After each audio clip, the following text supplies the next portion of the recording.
I've been in a huge archery slump since Total Archery Challenge.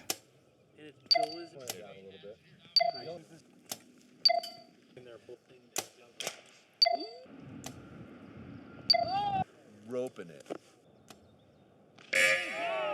I've been working on my craft, and basically I've been having hot and cold days. There are days where I can clean the course, and then there's days where I'm just like, cut, I don't feel like shooting today. This is not working out. So that's just kind of behind the scenes of what's been going on with me. And we were at the elk immersion experience, and I had been shooting okay, and then I went out and shot with a group of guys, and I was hitting high and low, high and low. And I'm like, man, I think my timing's out. So I went and grabbed my bow, head over to the workstations, and I waited my turn for one of the bow presses to open up, and we checked my time, and it was out. And I was like, oh, that's why I've been not shooting very good. $50, I'm good. It's my hair in a mohawk.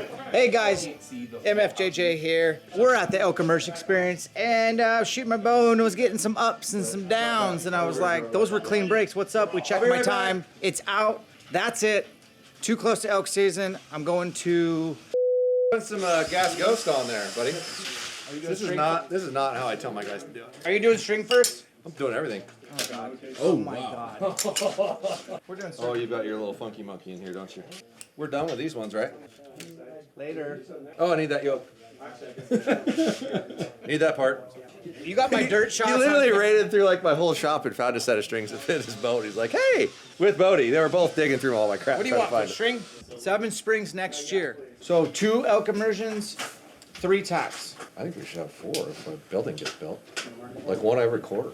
I'm here for it. I live right there. I'm aware of where you live. I can spot scope the. I look out my door every day and go, there that little guy again. Thank you, sir. Yeah. Wild right Bill. on, sick. That's Wild Bill. He had the best FUT look face Oh, I've it's so ever good. seen. I went up and shook his hand after that. Oh, Dude, that I was have dope. it. Do you know what FUT stands for?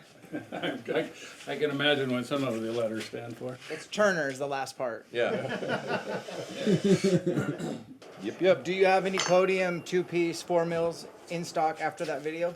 Yeah, because they've been shipping me more, but we've sold 3,000 sets of them or better Yeah. already. Less the ones I gave to you and Bodie. Oh, you make Bodie wins tournaments. You make him pay. No. He got money. He don't pay rent. Is he here? I'm talking. I thought he was here. You got some of that? You got some of that money? You'd be too if you won tourneys, lived at home, all your yeah. food's paid for, no rent. All you do is just go to school. If you want a particular color of loop material, run down to the shop and go get a piece.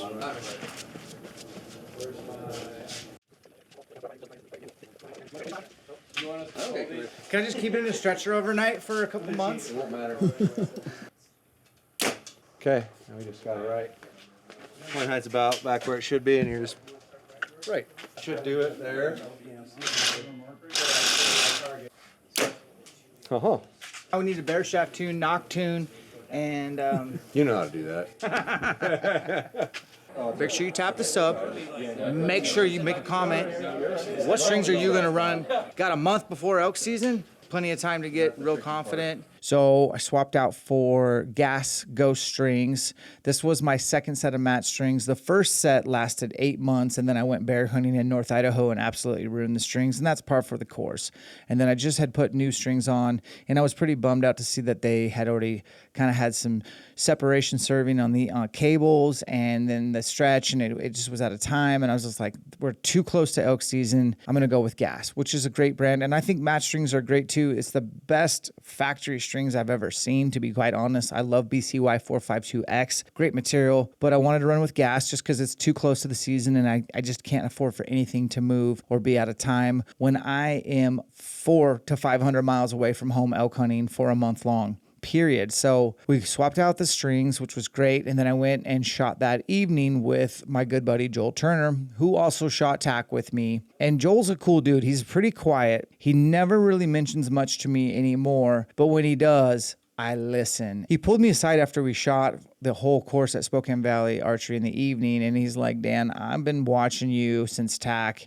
It looks like every time you're at full draw, you're like spending way too much time trying to get your head into the peep and get it all lined up.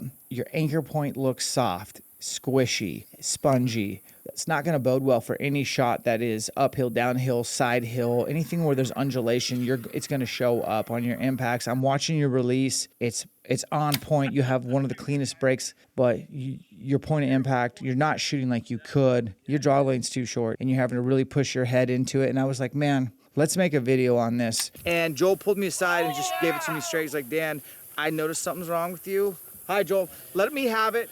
Coach me up. How many thousands of archers have you watched? Man, I don't know. Probably close to 10,000 now, Okay. I imagine. Your release brake, the brake on your trigger is money, but the quality of your shooting is not matching that.